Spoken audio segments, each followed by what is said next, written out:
Buenas tardes. Bienvenidos todos al Museo Arqueológico Nacional. Es un gran placer y un gran gusto ver esta sala llena, como la tenemos esta tarde. Pido disculpas en nombre del museo por las personas que no han podido tomar asiento y que están ocupando las escaleras, pero esta les puedo garantizar que es la sala más grande que tenemos en el museo para este tipo de eventos, con lo cual, pues eso, disculpo los inconvenientes que puedan tener. Sigue llegando gente, de hecho, pero vamos a empezar ya porque no queremos robar tiempo, por supuesto, a la conferenciante, que es la protagonista de la tarde, por supuesto. Y bien, pues esta conferencia entra dentro de esta colaboración tan rica, ¿no?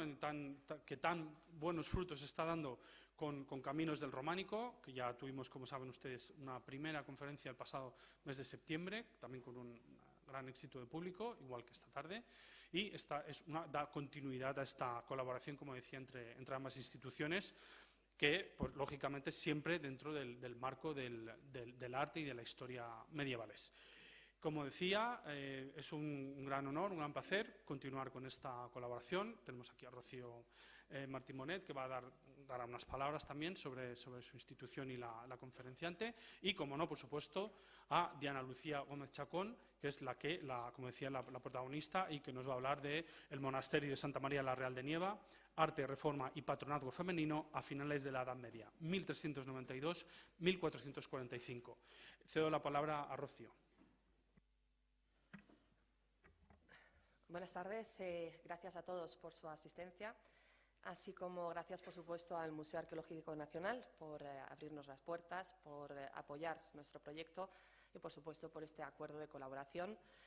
Y, bueno, no cabe no decir nada a la figura de don Sergio Vidal, conservador jefe del Departamento de Antigüedades Medievales de este museo, también por su apoyo. Lo cierto es que cuando uno organiza un acto de estas características, viendo que la difusión va bien, que el aforo es el que es, podríamos pensar que esta noche voy a descansar muy bien, que todo ha ido muy bien, yo, la organización, el museo, etcétera. Pero me da que esto no va a ser así, y no va a ser así por la ponencia de hoy, por el trabajo que nos viene a presentar la doctora Diana Lucía, un trabajo en el cual nos da una revisión a personajes e iconografía que rodean este monasterio, el de Santa María de la Real de Nieva. En cuanto a Diana Lucía Gómez Chacón, cabe destacar que es doctora en Historia del Arte por la Universidad Complutense de Madrid, que desde el 2010 hasta el 2014 disfrutó de una beca predoctoral del programa de formación de profesorado universitario del Ministerio de Educación, Cultura y Deporte para la colaboración de su tesis doctoral, obteniendo en el año 2015 el título de doctora Convención Europea. En el ámbito de la docencia, es profesora en el SERP Business School y profesora tutora del programa universitario de Universidades Reunidas Norteamericanas. Ha participado en diversos congresos y seminarios, tanto nacionales como internacionales, y este año finalmente se ha publicado su tesis doctoral, muy en línea con la conferencia con la que hoy les dejamos. Muchas tardes y gracias.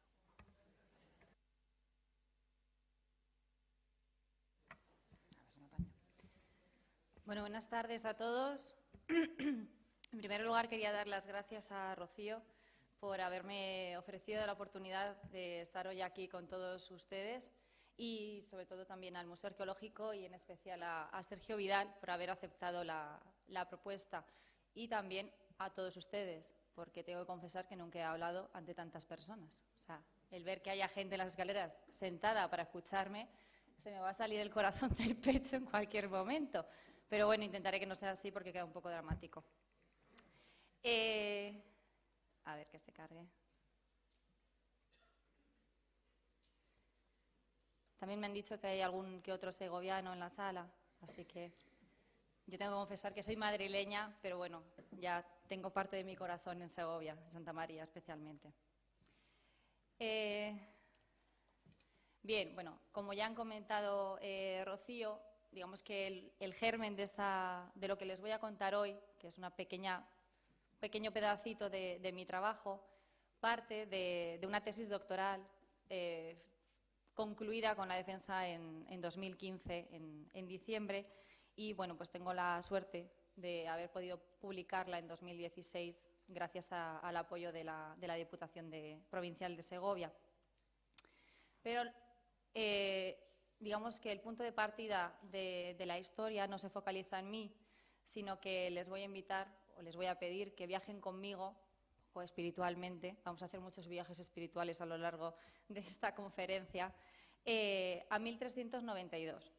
A 1392, a un pizarral en Nieva, en el pueblecito de Nieva, en ese corto lugar llamado Nieva, del que nos dice Fernández de Monjaraz, y en el que se aparece la Virgen a un pastor llamado Pedro Amador y le dice, como siempre, que, como solía ser habitual en estos años de gran actividad mariana, de apariciones en todas partes por Castilla, le dice que hay una imagen enterrada y que, claro, él no es digno, digamos, de desenterrar esta imagen y tiene que ir a decírselo al obispo de Segovia. Son 5 leguas andando, ida, otras 5 vuelta, y entonces le ofrece esa posibilidad de que vaya al prelado a anunciarle esa aparición de esa imagen milagrosa.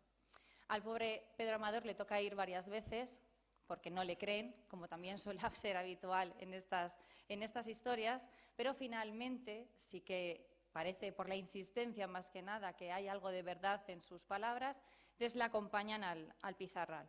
Esta es la imagen, a través de unos grabados, que tenemos de esa imagen de Nuestra Señora de la Soterraña, ¿no?, que es la advocación de esta imagen mariana, que desgraciadamente no es la imagen original que habrían desenterrado de esa supuesta cueva en este pizarral, porque a finales del 19, principios del 20, sufrió un incendio en la iglesia, como muchos santamariños sabrán, y la imagen se destruyó. Entonces quedaron simplemente unos pedacitos y el escultor segoviano Aniceto Marinas es el que esculpió la imagen original, digamos, actual, incluyendo estos pedacitos en su interior, por ese carácter milagroso de la imagen.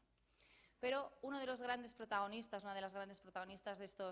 de estos momentos es obviamente Catalina de Lancaster. Catalina de Lancaster, la monarca, mujer de Enrique III, y que se va a interesar desde el primer momento en el que se entera de la aparición mariana en este pizarral. Además, ella estaba en el Alcázar de Segovia, su queridísimo Alcázar de Segovia, que era, digamos, su residencia favorita.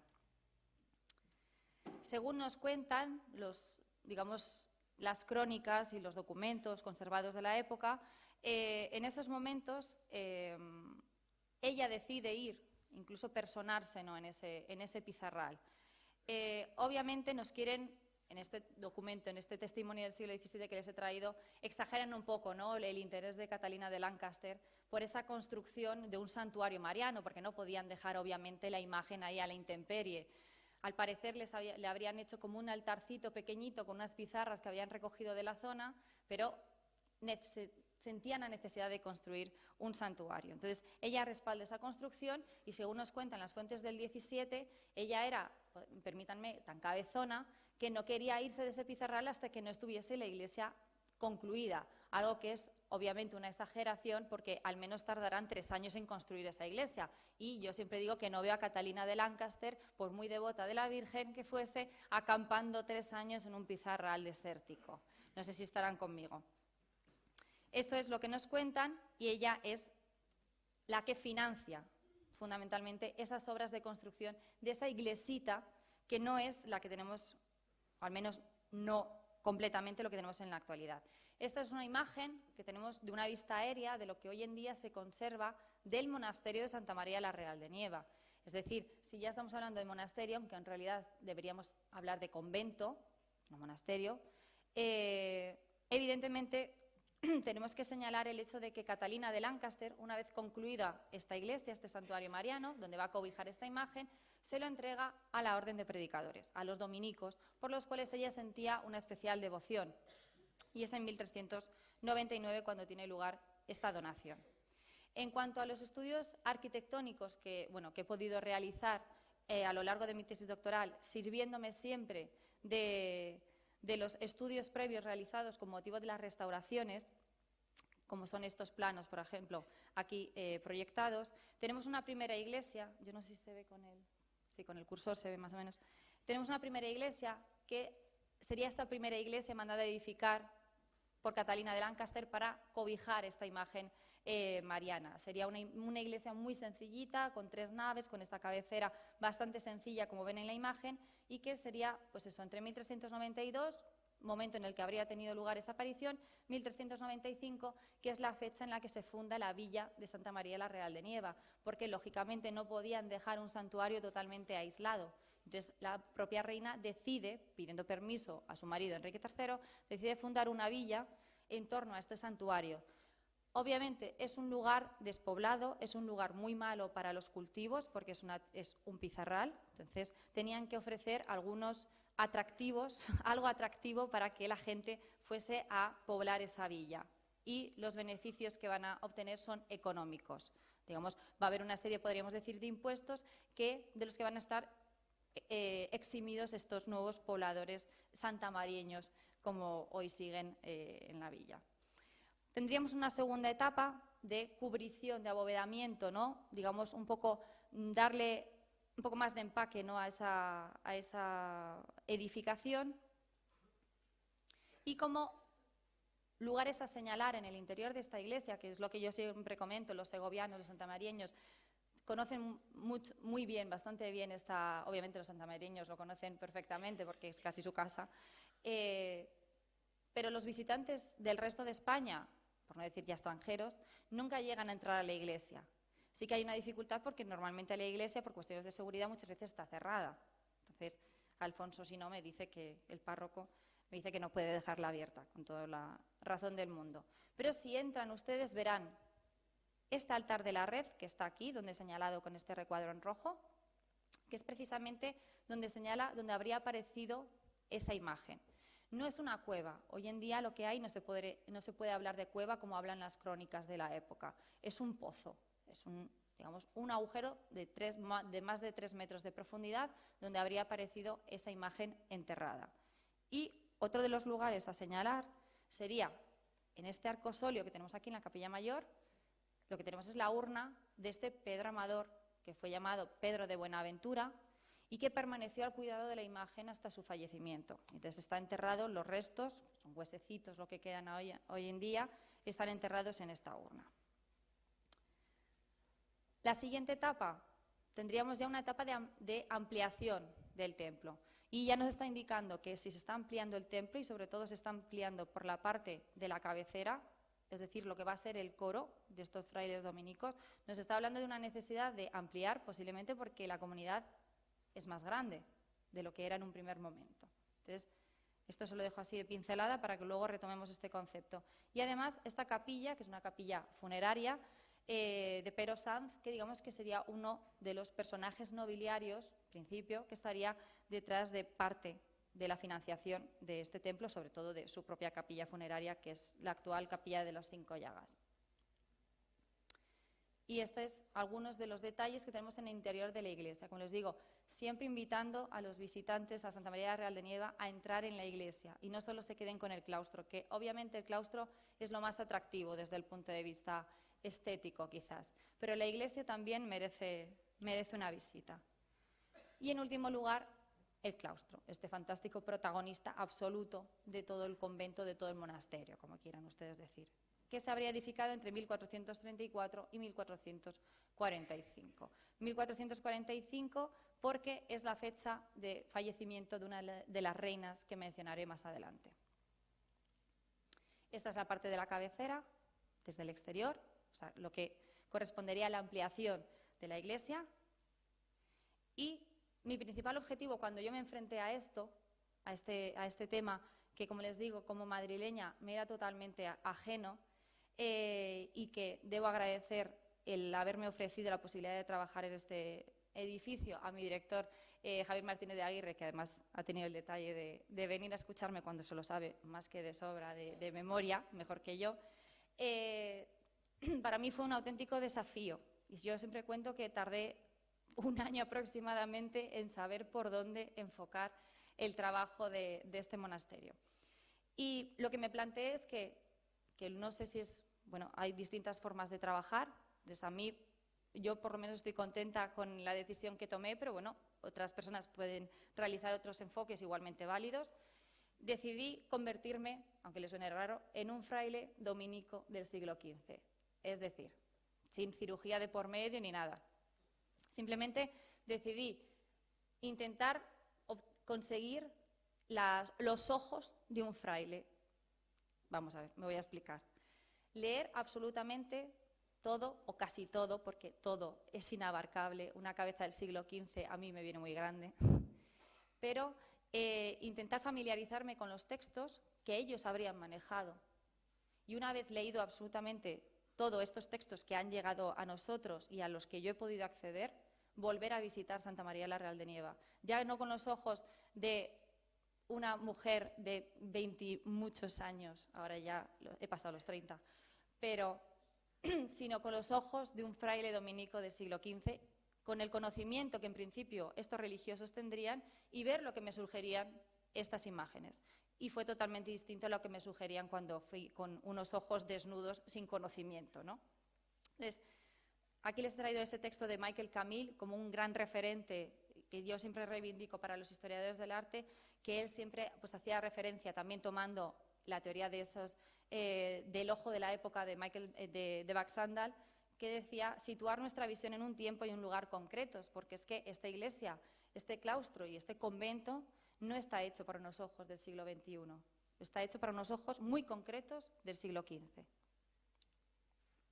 Aquí tengo esa, digamos, creación mía absoluta de esos frailes por el claustro de Santa María Real de Nieva. Este es el interior de la iglesia. Evidentemente, como les digo, no es tan atractivo como el claustro. Entonces, yo, por mucho que la quiera, digamos que desmerece un poco. En el crucero, además, conservamos inscripciones, como saben los que hayan estado en Santa María Real de Nieva, en el interior de la iglesia. Y me facilitaron enormemente el trabajo, porque esta de aquí, las tengo señalizadas, ¿no?, sobre el plano, aquí fecha el inicio de las obras en 1414.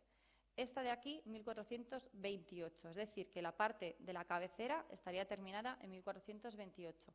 Y esta de aquí nos da 1432, es decir, lo que sería crucero y brazos del transepto se habrían realizado entre el 28 y el 32. Y ahí concluiría esa ampliación de la cabecera de la iglesia.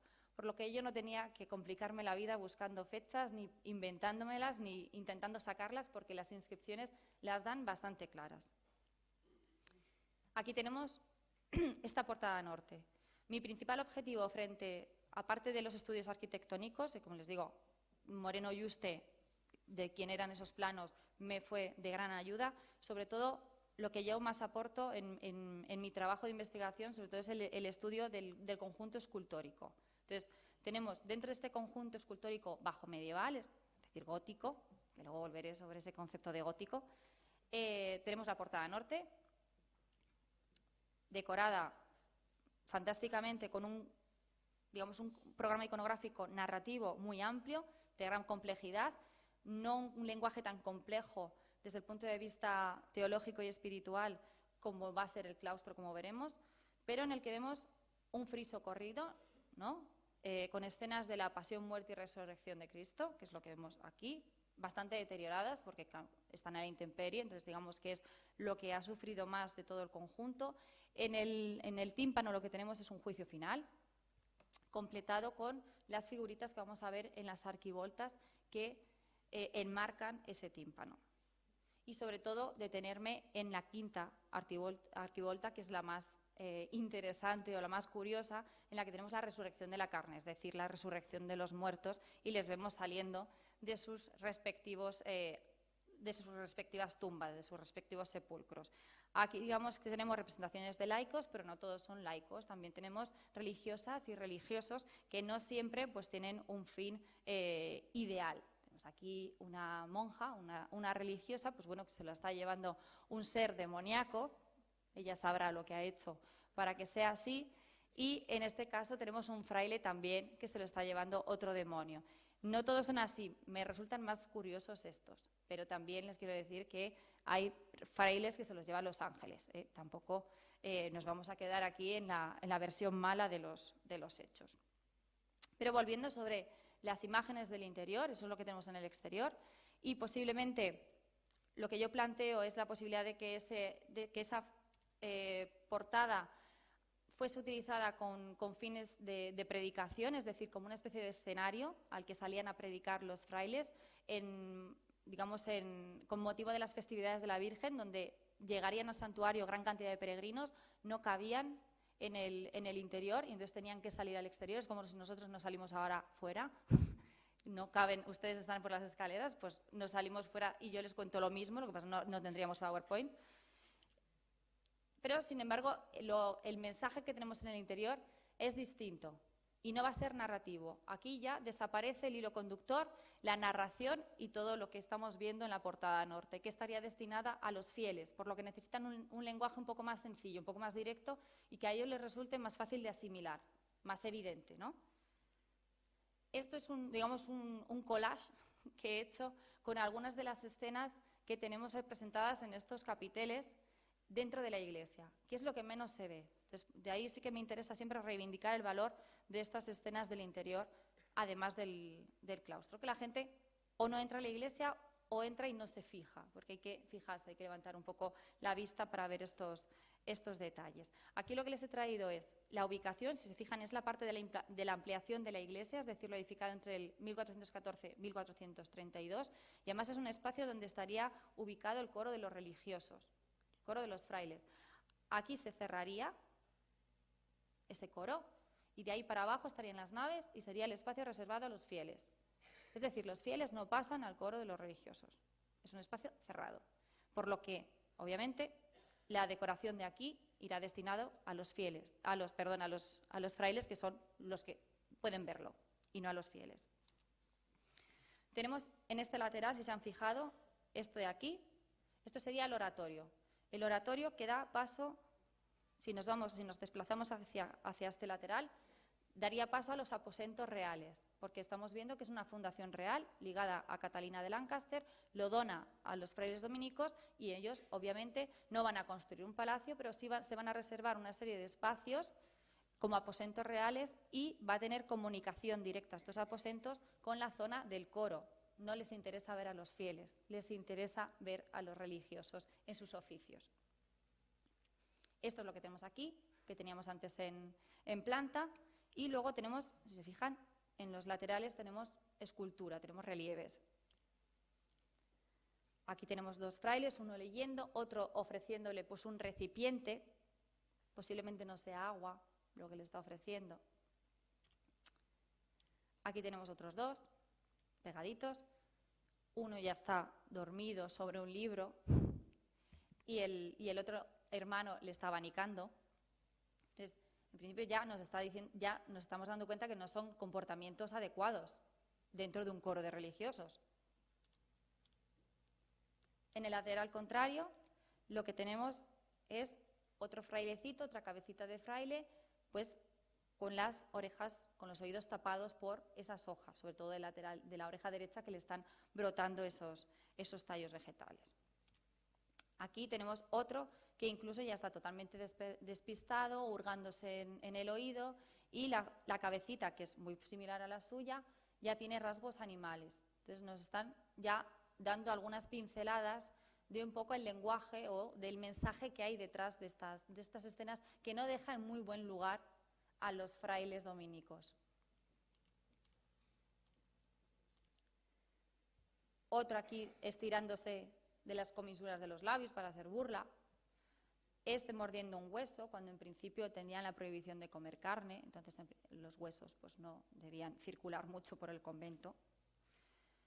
Esto sí, entonces vemos que no todos son frailes malos, no son frailes claustrales, como veremos que luego es el término que hay que aplicar.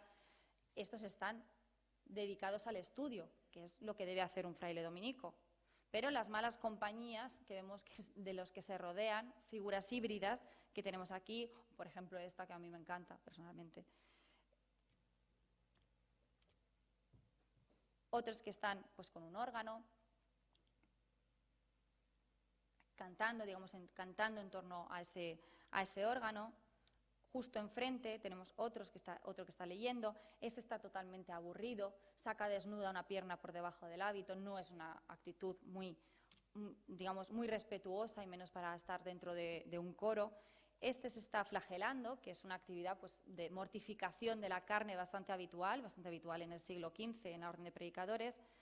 Este también está con un libro, pero está más atento, está como pidiendo intervenir. y en este lateral, que es la capilla de San Pedro Mártir, tenemos precisamente escenas de San Pedro Mártir. Digamos que estos quizás sean de peor calidad que los relieves que hemos visto de las otras escenas de los dominicos, finalmente con el martirio. Hemos visto frailes que se comportan adecuadamente, frailes que no se comportan nada bien y un ejemplo absoluto para la orden de predicadores como fue el primer mártir, el protomártir de la orden, que es precisamente San Pedro Mártir. Entonces vemos una mezcla de todo, conviviendo en el mismo espacio. Pero, ¿cuál era el objetivo? Porque, claro, a lo mejor no conocemos muy bien la orden de predicadores, los dominicos. ¿Cuál es su principal objetivo? ¿A qué se dedican? Digamos, ¿cuál es el fin último de esta orden? Si acudimos a sus constituciones, nos dicen, en el propio prólogo nos dice que es la predicación y la salvación de las almas. Bueno, todavía no hemos visto predicación en ninguna de las escenas, pero sí que lo veremos más adelante. Y si estudiamos algo también a la hora de contextualizar este convento, que era algo que bueno, desde mi punto de vista quedaba un poco pendiente por hacer, ver qué está pasando en el seno de la Orden de Dominicos en los mismos años en los que se construye el monasterio de Santa María la Real de Nieva. Recurrimos a las historias de los propios dominicos, como puede ser Medrano, del siglo XVIII, y nos habla de problemas en la disciplina regular, algo que a lo mejor ya no nos sorprende, porque nos lo olíamos viendo las representaciones que hay dentro de la Iglesia, esos problemas de disciplina, y nos habla del terrible monstruo de la claustra.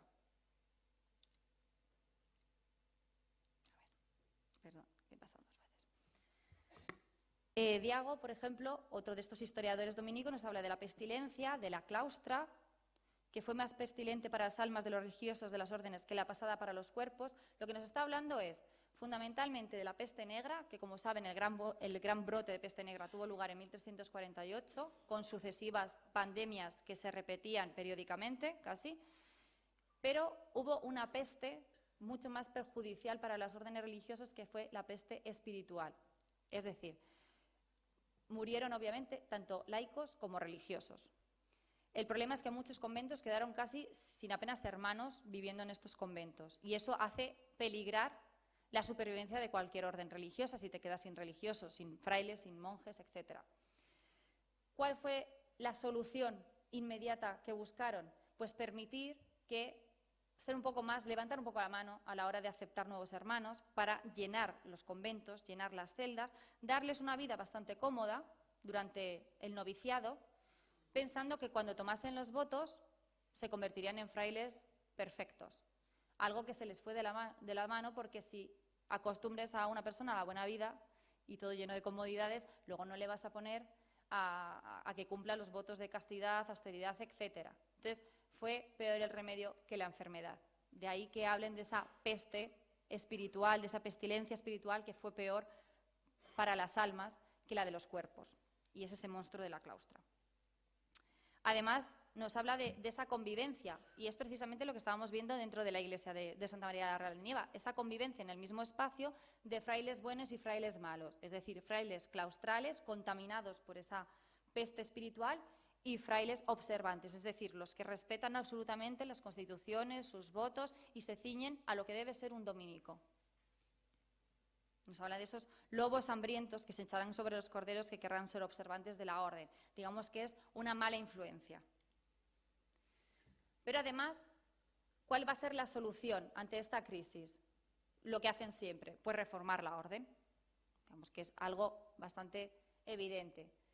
Si vemos los conventos de dominicos en Castilla, a la corona a la que pertenece Santa María la Real de Nieva, y sobre todo a la provincia de España, que es en lo que se divide la orden en provincias, vemos que se estaban reformando distintos conventos. O bien se reforman o se construyen ex novo como conventos reformados.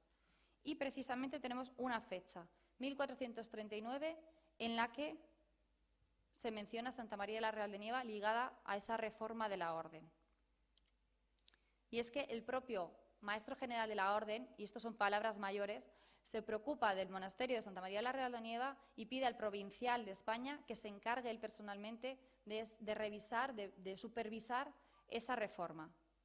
El que el maestro general de la Orden de Predicadores se interese por un pequeño convento en un pizarral en Santa María la Real de Nieva ya nos está indicando la importancia realmente histórica que a nosotros se nos escapa que tuvo esta Fundación Real. Como, digamos,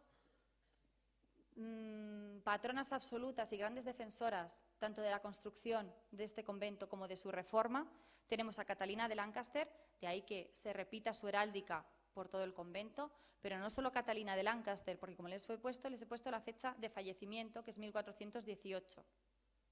Hemos visto que las obras del claustro llegan hasta 1445 aproximadamente.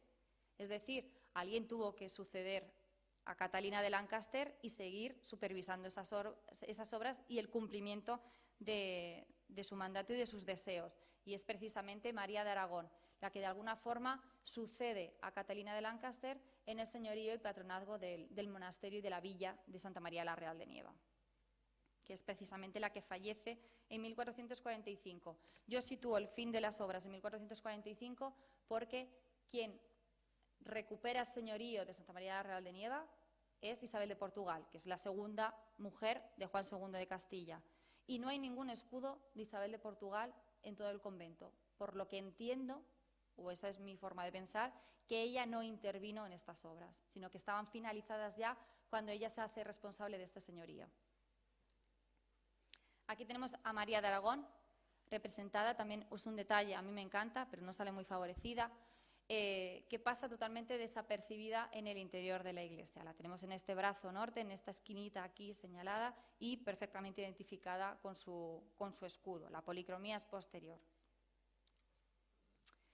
Y además es que sabemos que María de Aragón, a través de un documento, de una cédula real, ella insiste en que nos dice, como yo mandé que los frailes del monasterio de la dicha villa fuesen en observancia. Es decir, que las reinas, de alguna forma, están respaldando esa reforma de la orden en general y, sobre todo, de ese convento en particular con el que ellas estaban tan involucradas. Y una reina, además, María de Aragón, a la que se le recuerda en pleno siglo XVIII, que ya han pasado sus años, desde que ella fallece. Este es el arco del segundo claustro, que hoy en día no se conserva, que ya sería posterior al del siglo XV, y el arco de acceso desde el exterior del recinto conventual. Sobre la clave vemos este escudito recuperado de un capitel, posiblemente del lavatorio, que es lo que nos falta para completar el claustro, y lo que han guardado estos dominicos y lo que han conservado y lo que han incrustado es precisamente el escudo de su reina, pero no de Catalina, sino de María de Aragón. Entonces, lo que yo siempre reivindico es el papel de María de Aragón, también oscurecido, ensombrecido por su suegra, Catalina, como fundadora, pero que realmente la que está más años al frente de esta empresa es precisamente María, y a la que siglos después la comunidad la sigue recordando. Unas reinas que además muy probablemente estarían detrás del nombramiento y de la elección de cada uno de los superiores, de los priores que dirigirían este convento. He podido documentar estos en la franja cronológica en la que yo me he movido en mi trabajo, pero hay algunos realmente importantes para la orden, puesto que tenemos aquí Fray Juan de Caldefrancos, que aparece además citado en las inscripciones del interior de la iglesia, que llega provincial en España. Digamos que no es un fraile cualquiera, sino que llega a ocupar un cargo bastante relevante. Pero algo que me sorprendió cuando vi todos estos detalles es que, en realidad, quizás en un momento de reforma nos esperaríamos encontrar pecados capitales, una pereza, una ira, una gula, digamos, pero no, son cosas pequeñas, ¿no?, insignificantes. Y además, si nos vamos a las constituciones, que tienen una relación de faltas de gravedad, digamos, leve, media y importante, ¿no?, grave, en realidad la mayoría son leves y como mucho medias, pero son pecadillos, podríamos decir, ¿no?, de forma coloquial. Entonces, esto no me cuadraba, digamos que me descolocaba a mí personalmente. Entonces, después de esas lecturas mías como dominica, casi, me encontré con este texto fantástico de Tauler, que es uno de los grandes predicadores, uno de los sermones para el lunes antes del Domingo de Ramos, y nos dice: lo mismo sucede a los principiantes, quienes, habiendo vencido airosamente a los mastines, es decir, acabar con los pecados graves, se cuidan luego de los perritos. Y es que es precisamente esos perritos los que aparecen representados en estas escenas de la iglesia. No son pecados grandes, son perritos, son pequeñeces, pero es que precisamente los cacharros de faltas livianas pueden causar más daño que las tentaciones graves, porque pasan desapercibidas, ¿no? Los frailes, y sobre todo los más jóvenes, estaban pendientes de no caer en tentaciones más evidentes, pero los pecados más insignificantes les pasaban desapercibidos y eran precisamente los que acabarían de alguna forma infectando su alma sin que ellos fuesen conscientes de ello. Pero el gran protagonista absoluto es el claustro, y además si se fijan en las dimensiones tremendas que tiene el claustro si lo comparamos con la iglesia, nos está hablando de una comunidad bastante importante, en número, me refiero. Además, lo que he llevado a cabo es un estudio de las restauraciones, porque claro, el peligro es ponerte a estudiar cosas que luego te enteras que son del siglo XX, esculpidas en el XX. Entonces, claro, es trabajo totalmente absurdo. Entonces, revisé los expedientes de restauración para asegurarme de que en ningún momento habían introducido piezas labradas en pleno siglo XX y, sobre todo, que no hubiesen desmontado el claustro y lo hubiesen vuelto a montar alterando el orden original de los capiteles y de las ménsulas. Porque yo, cuando llegué a Santa María la Real de Nieva, esto obviamente, afortunadamente no lo encontré, esto es una imagen de mediados del siglo XX para que vean en las terribles condiciones en las que se encontraba este claustro. Y ante esta situación y ver estas imágenes, pues mi temor era ese, que lo hubiesen desmontado, luego lo montan y alteran el orden y alteran el discurso original. Entonces yo estaría intentando dar un discurso a lo que en principio no lo tiene al haber sido modificado por el hombre del siglo XX. Pero afortunadamente no, pude comprobar que habían respetado perfectamente la ubicación de cada una de las piezas escultóricas. Para bien o para mal me tenía que enfrentar a ellas, porque si ustedes han estado en Santa María Real de Nieva, esto no tiene un discurso narrativo. Estos son temas y parecían casi como puestos por azar. Les he traído aquí un texto, no he querido poner el autor por no señalar con el dedo, que tampoco me parece bien, pero normalmente se dice que las órdenes mendicantes, pues, básicamente eso, que la vida claustral carece de importancia, algo que en Santa María Real de Nieva no es así, porque se han visto, el claustro es mucho más importante que la iglesia y sobre todo en dimensiones. Entonces, aquí digamos que no se cumple esta regla general, en principio aquí señalada. Pero si vemos los temas que aparecen representados en este claustro, como les digo, mucho mejor conocido, son desde temas heráldicos, temas de caza, temas de vida cotidiana, temas, escenas de vida conventual, motivos vegetales, animales reales, fantásticos, un poco de todo. Escenas bíblicas, pero tampoco muchas, es lo que menos hay. Que a lo mejor es lo que nos esperaríamos encontrar, escenas bíblicas, escenas religiosas. Pues no, hay dos capiteles, uno Antiguo Testamento y otro Nuevo. Se acabó. Los 85 restantes son de otros temas y las 40 ménsulas son de otros temas. Algo que quizás nos vaya cuadrando un poco más y nos vaya explicando el porqué de esas dimensiones de ese claustro es precisamente el hecho de que Yurami ya nos dice que es un fraile dominico que vive en Santa María Real de Nieva, que escribe en Santa María Real de Nieva a principios del siglo XIX, nos dice que ya a mediados del siglo XV había una importante casa de novicios. Y a mí me cuadraba esas dimensiones, es decir, no solo había una comunidad de frailes, sino que había también novicios formándose en ese convento, de ahí que tuviesen que albergar a una comunidad, de ahí que también se explique el hecho de necesitar ampliar la iglesia y ampliar el coro, porque no caben los frailes y todos los novicios que había en esos espacios.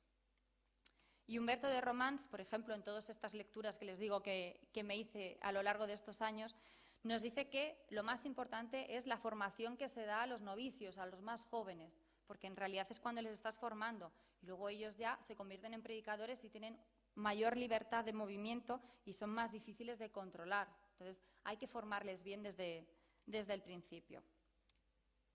Y es precisamente lo que vemos, son escenas de vida conventual, pero en la que los novicios tienen en algunas un protagonismo bastante evidente.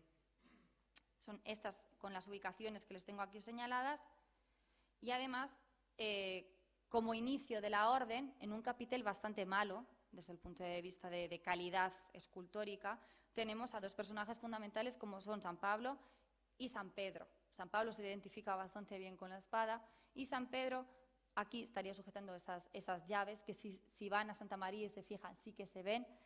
Y aquí una figurita de un león devorando a una figura humana, que es una imagen de esos leones agresivos que podríamos decir que va a aparecer reproducido en más de una ocasión en todo el claustro, que es precisamente este de aquí. Y es que en la primera epístola de Pedro nos dice: vuestro adversario, el diablo, ronda como león rugiente buscando a quien devorar. Entonces, ya nos lo asocian a Pedro y nos lo van a ir repitiendo por todo el claustro, ya sabiendo el mensaje que hay detrás de esa imagen. Pero volviendo a esas escenas de vida conventual, tenemos, por ejemplo, en el lavatorio, digamos, ese recibimiento del novicio, ¿no? En la entrega del hábito, que, bueno, lo he comparado para que vean que, de alguna forma, sigue siendo bastante igual, ¿no?, en la actualidad. O, como continuación de ese recibimiento del novicio, la entrega de las constituciones, que tenían que leer y memorizar y cumplir, en el caso ideal, o el saludo por parte del resto de la comunidad en este claustro, que aparece representado en las artes predicandi, la formación de estos religiosos, de estos novicios, porque futuros predicadores, que es lo que tiene que ser un dominico, un predicador. Vemos aquí, por ejemplo, nos dice Hugo de Sancher: el arco, tensado en el estudio, lanza su flecha en la predicación. Porque no tenían que quedarse solo con estudiar y aprender un montón de cosas y saber un montón. Lo tenía que compartir con los fieles, porque si hemos visto y si recordamos, lo que tenían que hacer era salvar las almas, no la suya, la del resto de los fieles. Y es, bueno, lo que nos recuerda Santo Tomás de Aquino, que es más perfecto iluminar que lucir. Si lo compartes con el resto, pues digamos que el resultado es mucho mejor. Bueno, aquí tengo algunas imágenes típicas de los dominicos como predicadores, que es lo que son, y en el propio claustro tenemos esta imagen fantástica de predicación de un fraile ante una serie de fieles en un interior de la iglesia. Nos lo señalan simplemente con estos arquitos, pero no se conforman simplemente con predicar en el interior de las iglesias, sino que los dominicos tienen que ser predicadores itinerantes, tienen que ir a buscar al fiel, no tienen que el fiel ir a ellos. Entonces, es lo que vemos precisamente en esta ménsula de aquí, en la que son dos frailes los que han salido y se están dirigiendo en busca de esas almas que ellos pretenden salvar. Además nos dicen que tienen que estudiar 3 años de teología, que no cualquiera puede ser predicador, ¿no?, de los que no se tema escándalo, no vas a echar al siglo, devolver al siglo, como ellos hablaban, a cualquiera, y siempre acompañado de sus socios, que es precisamente este que van aquí, porque siempre iban en parejas para vigilarse, para si no pecaban, porque si van solos, digamos que la tentación podría ser mayor. O escenas de la vida cotidiana, como encontramos aquí, que bueno, hasta el momento pues había dicho, pues eso, temas de la vida cotidiana, como puede ser este pastor con sus ovejas, incluso se había hablado de una posible representación de ese Pedro amador, ¿no?, de ese Pedro al que se le aparece la Virgen, pero si de repente buscamos textos de estos frailes dominicos medievales, nos encontramos con esta advertencia, y es que dice: un fraile insolente da más que hacer al prior y turba al convento más que otros 200 frailes que como ovejas sigan al pastor. Y en la parte final dice: por Dios, carísimos, huid de las costumbres que parecen de cabritos y sed más bien ovejas del Señor. Entonces vemos un pastor, vemos sus ovejas, pero si nos fijamos en este de aquí, esto no es una oveja, esto es un cabrito, este es el que da trabajo al prior. Entonces, bueno, hemos visto que hay ovejas y cabritos representados también en la iglesia, conviviendo en el mismo convento, y ese mismo mensaje sigue presente en el claustro. O escenas de edificación. Tenemos 3 escenas de edificación y 3 escenas distintas. En esta están desbastando los sillares. En esta están esculpiendo capiteles, los capiteles que son exactamente iguales que los que luego vemos colocados en el propio claustro. Y aquí están construyendo ya el claustro. Nuevamente, si recurrimos a la literatura de la orden, ¿qué nos encontramos? Referencias constantes a la edificación espiritual, que es fundamental para una orden religiosa, a la figura del arquitecto y a la labra. Tenemos esa necesidad de edificar en la mente, de edificar en el alma, o solo recibe el honor de ocupar un puesto digno la piedra que previamente ha sido tallada y esculpida, o incluso mucho más claro este testimonio de la época de Santa María la Real de Nieva, de un dominico italiano que dice que quiere construir un monasterio espiritual en su alma. Y es que esto, digamos que es el fin último de este claustro. Y es que debían construir el mismo claustro de Santa María la Real de Nieva, pero en su alma, es decir, a través de la memoria, memorizarlo absolutamente por medio de recorrerlo diariamente, un día tras otro, durante su formación, para que cuando estuviesen lejos de Santa María la Real de Nieva pudiesen seguir recorriendo ese claustro y recibir todos los mensajes ocultos tras esos capiteles, advertencias que les servirían, que serían de gran utilidad a lo largo de su vida profesional, podríamos decir, como frailes. Y, bueno, les he traído aquí el texto de San Agustín porque, como saben, los dominicos toman la regla de San Agustín como base fundamental de su orden. Y ya nos habla San Agustín de esos palacios de la memoria que él construye en su alma, en su mente, y que él puede recorrer luego posteriormente. Tengan en cuenta la importancia de la memoria para un predicador, que es, digamos, su herramienta absoluta de trabajo, aparte de la palabra. No solo temas de vida conventual o de vida cotidiana, tenemos temas bélicos en este claustro, como pueden ser estos enfrentamientos, normalmente cristianos contra musulmanes, cosa que ya nos resulta bastante evidente por dónde puede ir el sentido de estas representaciones, pero además es que precisamente a los dominicos se les denomina soldados de Cristo. Entonces, bueno, digamos que cualquier fraile que viese estas imágenes quizás se vería incluso hasta representado, ¿no?, en estas escenas. Pero más difícil, a mí por lo menos me resultó más complicado de entender, era la enorme cantidad, cualquiera que conozca el claustro, la enorme cantidad de escenas de caza que hay. Porque si las contamos, las más numerosas son las heráldicas, que tiene sentido, porque sobre todo son Enrique III, Catalina de Lancaster, Juan II y María de Aragón, más un escudo que yo considero que podría ser de Pero Sanz. Entonces, digamos que quien está financiando las obras requiere, ¿no?, que su heráldica esté presente. Pero ¿y las escenas de caza? Bueno, podrían ser escenas nuevamente de vida cotidiana. Les he traído aquí las escenas de caza, ¿no?, y sus respectivas ubicaciones. Como ven, ya son bastante numerosas en este claustro.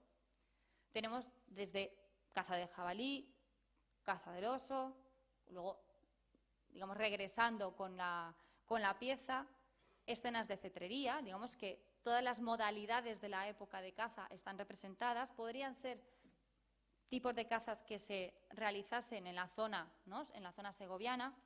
Pero ¿qué me dicen de la caza del león? Yo no sé la caza del león si era muy habitual en Segovia. Entonces, hablar de temas de la vida cotidiana en una escena de caza del león, yo no lo veo, no me termina de cuadrar. Entonces, cuando volví con esos ojos de fraile dominico y me enfrenté a estas escenas de caza, ya no me hablaban de una vida cotidiana, me hablaban de otra cosa. Y es que Humberto de Romans, que es este maestro general que tengo adoración casi por él del siglo XIII, que tiene unos textos fantásticos, nos dice: los predicadores son también llamados cazadores. Dice: los predicadores cazan las almas salvajes de quienes están en toda clase de pecados. Claro, igual que eran soldados de Cristo, son cazadores de almas. Es que todo apunta a los mismos frailes. No está mencionando los nobles que están cazando por las zonas de Segovia. No, está haciendo referencia a la propia orden y, sobre todo en concreto, a la propia comunidad de Santa María la Real de Nieva. En el siglo XV se sigue manteniendo, porque cabría la posibilidad de que en el siglo XIII se utilizase este símil literario, que es lo que son frailes como cazadores, y que luego en el siglo XV no se utilizase. Afortunadamente encontré este sermonario salmantino del XV, dominico, y sigue hablando de esos cazadores de almas. Pero además, Catalina de Siena, que fue la gran reformadora de la orden, porque digamos que siempre se señala a Raimundo de Capua, que fue su confesor, como reformador de la orden, pero quien estaba detrás de ese hombre era una gran mujer, que era Catalina de Siena, nos habla y dice: lo que tú debes cazar son las almas, que estás en el jardín de la iglesia, y dice: por esto eres cazador de bestias. En realidad es que está hablando de esa crisis espiritual. Sus hermanos ya no son cazadores de almas, se han convertido en cazadores de bestias, y entonces ella quiere que vuelvan al origen, ¿no?, a esos cazadores de almas, esos cazadores de bestias que vemos representados en el claustro de Santa María la Real de Nieva.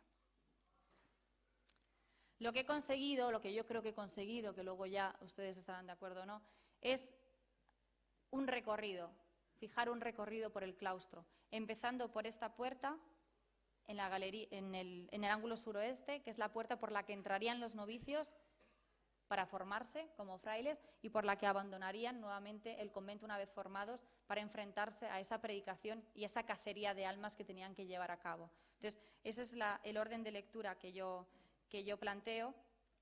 Y nuevamente, otro tema que también he tratado es, y algo muy recurrente, es el arcaísmo estético, ¿no?, de este conjunto. Y es que muchas veces se habla de un claustro románico. Si lo comparamos con otros claustros, aunque son catedralicios, entonces digamos que las dimensiones son distintas, que se están levantando más o menos por los mismos años de Santa María la Real de Nieva, como puede ser el de Toledo o como puede ser el de Oviedo, vemos que el lenguaje arquitectónico es distinto al de Santa María la Real de Nieva. De hecho, traía foto, siempre la pongo, del cartel que está en Santa María la Real de Nieva que pone claustro románico. Pero es que esto no es un claustro románico, no podemos estar hablando de un claustro románico en el siglo XV. Y Vicente Lampérez, pues sí, con cierta razón, ¿no?, porque muchas personas lo piensan, lo clasifica, lo cataloga como uno de los principales claustros románicos castellanos. Pero mi hipótesis, que no deja de ser eso porque no lo puedo documentar, es simplemente lo que yo les lanzo a ustedes, es que, como indicaba Serrano Fatigati, ya a finales del siglo XIX, dice, esto parece un claustro construido por los años en que era llevado el cuerpo del glorioso fundador a su sarcófago de Bolonia, es decir, cuando fallece Domingo de Guzmán, que es el fundador de la orden. Entonces, nos está remitiendo a un claustro del siglo XIII, y es precisamente lo que parece un claustro del siglo XIII y no un claustro del siglo XV. Pero si nos encontramos en un ambiente de reforma, de recuperación del esplendor de la orden fundada en el siglo XIII, ¿qué mejor forma de emular un convento del siglo XIII, incluso visualmente? Entonces, darles una casa, ¿no?, un hogar, un convento, igual que los que tuvieron los primeros dominicos. Y sería precisamente el resultado de este claustro que desentona con el entorno artístico de la época. Y además, si me quedaba alguna duda, a mí me convenció, no sé si a ustedes, si volvemos a esas inscripciones del interior y nos fijamos en dos, la que nos daba las fechas de 1428 y 1432, están en castellano, y en la parte inferior de repente nos meten unas frases, unos versos en latín. ¿Por qué de repente pasas al latín si estás escribiendo en castellano? Entonces busqué de dónde sacaban esos versos, si eran inventados o estaban sacados de algún texto, que es precisamente estos de aquí. Y además son las dos inscripciones que en la parte superior están decoradas con un fraile dominico, con una filacteria en la que nuevamente se repiten estas mismas palabras en latín y está frente a San Juan Bautista, en las dos inscripciones. Vemos aquí a San Juan Bautista. Y esta es la otra. Aquí tenemos ese escudo de Catalina de Lancaster como gran promotora de estas obras. En la parte inferior, estos versos en latín. San Juan Bautista, nuevamente, el atuendo cambia un poco. Y esta filacteria, otra vez, con esas palabras en latín. Pues cuando lo busqué, encontré que, sorprendentemente, está sacado del himno a San Juan Bautista, de Pablo Diácono, y es precisamente estas palabras las que aparecen tanto en las inscripciones como en las filacterias de los relieves que acompañan a estas inscripciones. Y está dirigido a San Juan Bautista, que es el santo que aparece acompañando a los frailes en cada uno de los relieves. ¿Y qué es lo que nos dice? Nos dice, allana el camino y endereza las sendas torcidas. A mí personalmente me convenció, en un ambiente de reforma, que le diga que enderece las sendas torcidas. Yo creo que están de alguna forma pidiendo ayuda a San Juan Bautista, que a su vez es, digamos, el predicador por excelencia y además un gran ejemplo de austeridad, que es lo que les hacía falta a estos frailes dominicos del siglo XV. Un poco de ejemplo. Pues bien, todos estos mensajes eran los que ellos deberían edificar, construir en sus almas, y una vez que abandonasen el convento, ya convertidos en frailes dominicos, en frailes predicadores, deberían ser capaces de recordar en su alma, en sus mentes, simplemente por medio de la meditación y que una tras otra le viniesen estas imágenes.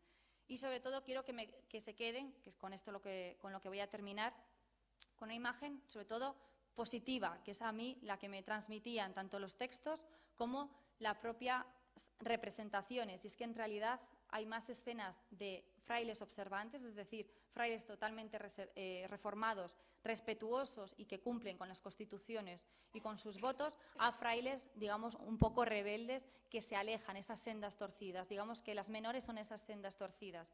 Y si nuevamente recupero esa imagen de Santa Catalina de Siena, a la que saben los que me conocen que tengo especial cariño, en una carta que ella dirige a su confesor, a ese supuesto reformador de la orden, iniciador de la orden de Raimundo de Capua, le dice, y es lo que transmite esta esperanza, ¿no?, que creo que son palabras, a mí me gustan mucho, dice: no hay que huir ni lamentarse en el tiempo de la oscuridad, porque de ella nace la luz.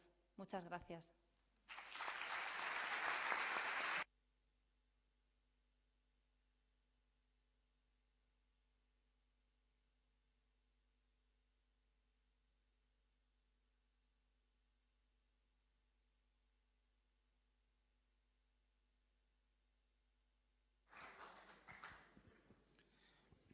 Muy bien, pues muchísimas gracias, Diana, doctora Gómez Chacón, por esta magnífica intervención en la cual bueno, estamos todos encantados, ¿no?, con la interpretación, las propuestas, incluso este viaje, ¿no?, casi que nos ha propuesto casi un viaje espiritual y a la vez un viaje en el tiempo, ¿no?, para de verdad intentar ponernos, ¿no?, esa mentalidad, no verlo con los ojos del siglo XXI, ni mucho menos.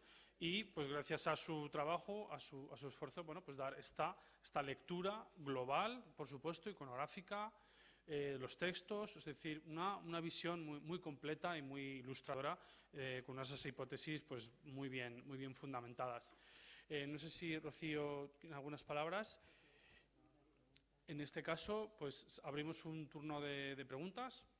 Pasemos el micrófono para las preguntas que ustedes quieran formular.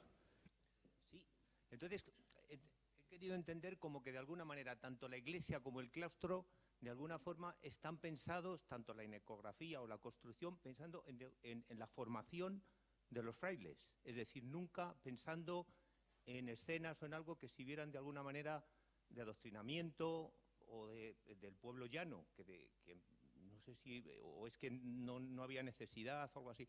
Y luego ese arcaísmo en una época que ya, pues eso, está el gótico y eso, no suscita, digamos, de alguna forma más revisión o más interpretaciones o más versiones.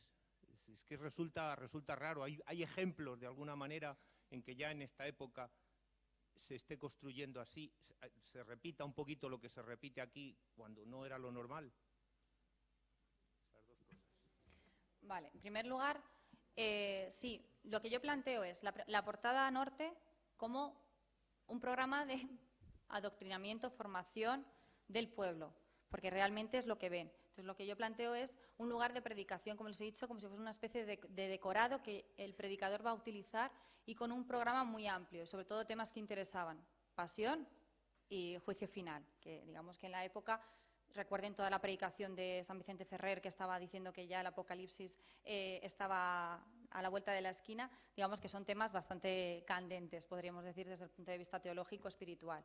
Sin embargo, en el interior de la iglesia, donde está el programa iconográfico, es en el coro, que les decía, está cerrado, entonces los fieles no lo ven. Entonces, la audiencia son los religiosos. Y al claustro, ¿quién accedía? Salvo en contadas ocasiones que quizás se pudiese abrir, lo que pasa es que no está documentado y además habría que ver los usos que se daban en el 15 y los usos que se podían dar posteriormente en el 19, que son distintos al claustro. Sí que se ha planteado como un claustro procesional, pero eso sería, en el caso de que el 15 se llevase a cabo, sería en fechas concretas.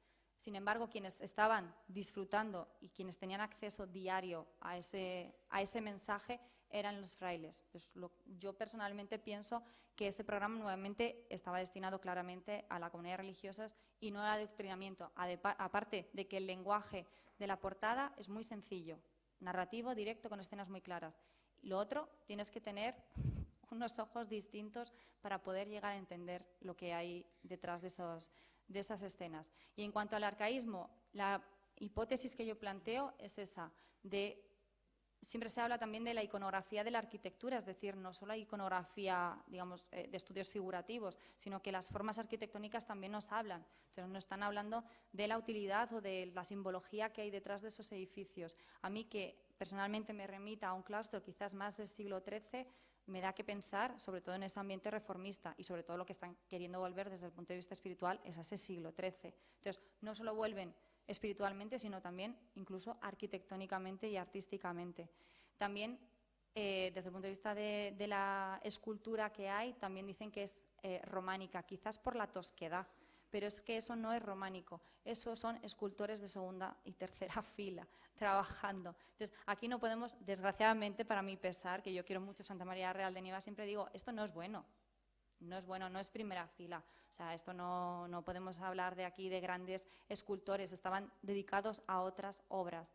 Y yo siempre digo, para defender a Santa María la Real de Nieva, aparte de que estoy convencida de ello, esto no fue una empresa artística, esto fue una empresa espiritual, sobre todo, y luego artística, pero sobre todo espiritual. Entonces, digamos que de alguna forma el que trabajasen escultores de segunda y tercera fila era lo de menos, lo que importaba era lo que se representase.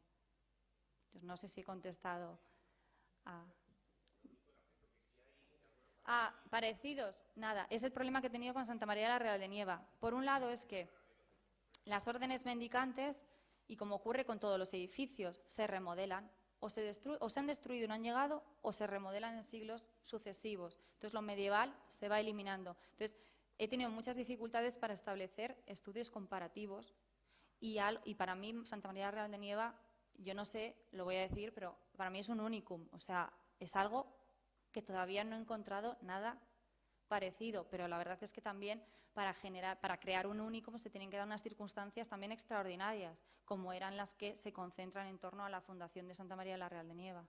Entonces, digamos que para mí es algo que no tiene por ahora, ojalá algún día lo encuentre, pero por ahora, si alguien conoce algo parecido, por favor que lo diga, porque yo todavía no he sido capaz de encontrar nada similar. Nada. ¿Alguna otra pregunta?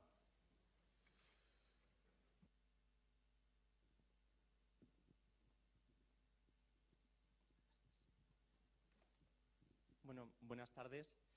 Enhorabuena por la conferencia, doctora Gómez Chacón. Ha sido preciosa, sinceramente. Yo quería hacerle dos preguntas, nada más. La primera es sobre todo con las imágenes que hemos visto dentro del templo. Hemos visto que algunas, sobre todo las que estaban más cerca de la cabecera, tenían restos de policromía y quería saber, porque luego también hemos visto otras imágenes que no lo tenían, quería saber si todas estaban pintadas o simplemente unas estaban, digamos, desnudas, por decirlo de alguna manera. Y la siguiente pregunta es algo que me pareció muy curioso. Hemos empezado la presentación diciendo que era un santuario mariano, pero prácticamente no encontramos ninguna iconografía mariana. Simplemente, aparte de la talla, claro está, pero el pórtico no habla nada de ninguna escena de la vida de María, no habla nada del nacimiento, nada, y el claustro tampoco. Entonces quería saber si, bueno, si ha encontrado algo o tiene alguna teoría, o no sé. Bueno, con respecto a la policromía es posterior lo que hemos conservado. Se nota que no respetan ni los colores de los hábitos ni nada. La policromía de María de Aragón es terrorífica.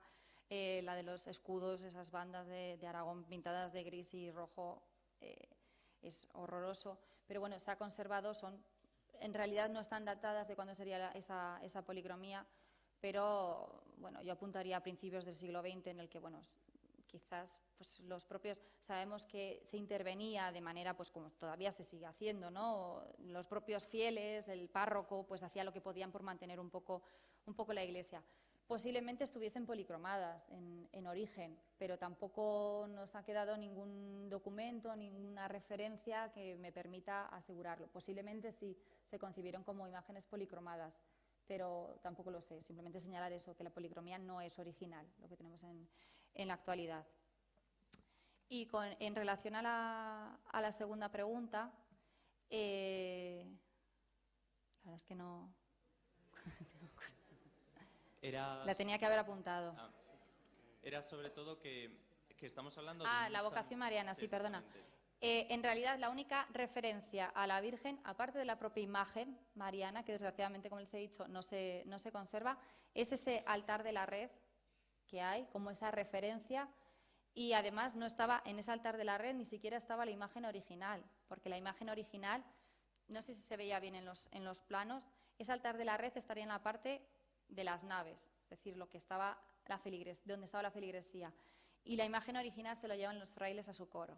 Entonces hacen una copia y la colocan ahí para los fieles. Es verdad que en el resto del programa iconográfico, del conjunto escultórico de la época, no hay referencias claras a María.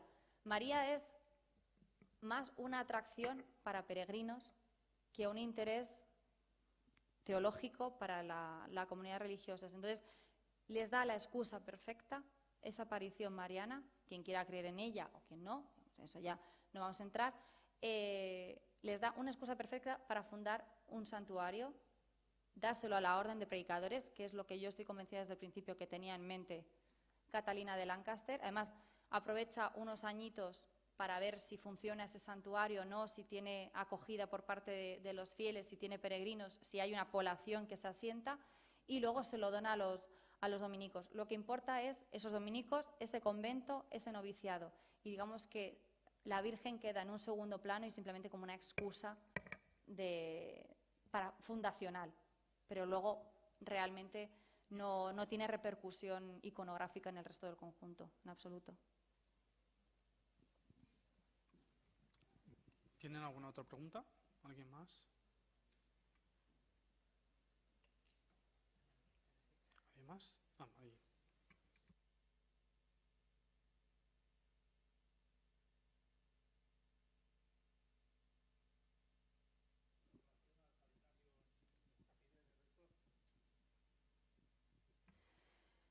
Claro, los capiteles, ahí sí que es fantástico, están todos completos y luego, bueno, no los he proyectado, tiene una particularidad porque el mes de febrero de repente es un zapatero. Entonces, digamos que Manuel Castiñeiras es el que más ha estudiado esos capiteles, pero bueno, dentro de esas escenas del calendario bastante habituales y bastante representadas en el claustro. Yo sí que me he encontrado con un texto que hace referencia a las distintas actividades agrícolas, podríamos decir, en relación con la, digamos, el trabajo espiritual del alma que debe hacer un novicio. Entonces, sí que me encaja perfectamente con esa labra espiritual, con esa edificación espiritual, y además está justo en la galería que es la del capítulo, la de la sala capitular. Entonces, digamos que es un mensaje bastante claro, esa necesidad de labrar, de cultivar el alma, sobre todo ese mensaje agrícola, pero, digamos, con un toque trascendental que daban en esos textos de dominicos.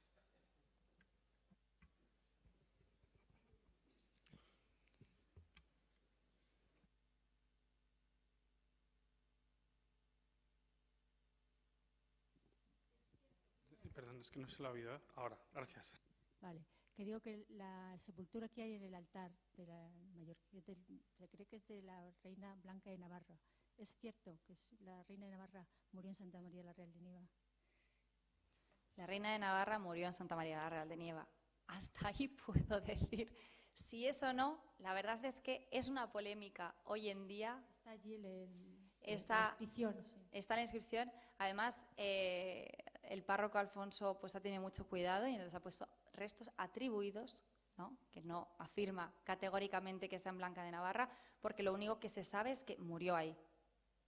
Si son o no, no se sabe, porque también, por ejemplo, María de Aragón sí que se sabe que deja depositado su cuerpo en Santa María la Real de Nieva, pero luego lo trasladan a Guadalupe, que es donde ella se quería enterrar. Y, por ejemplo, Inés de Ayala también deja su cuerpo depositado, que es la otra posibilidad que se ha planteado, el que no sea Blanca de Navarra y sean los restos de Inés de Ayala los que están ahí. Pero sí que hay estudios de ADN que se han realizado esos restos y hay gente que está a favor de que es Blanca de Navarra y otras personas no. Claro, la dificultad de contrastar esos restos de Blanca de Navarra con los de otros familiares en sepulturas que a veces hay más de un cuerpo.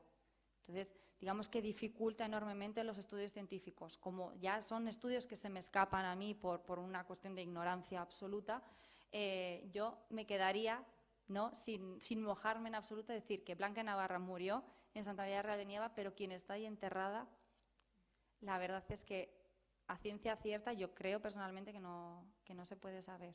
Y además es que la polémica que hay es bastante intensa, ¿no? En Santa María Real de Nieva es un tema candente.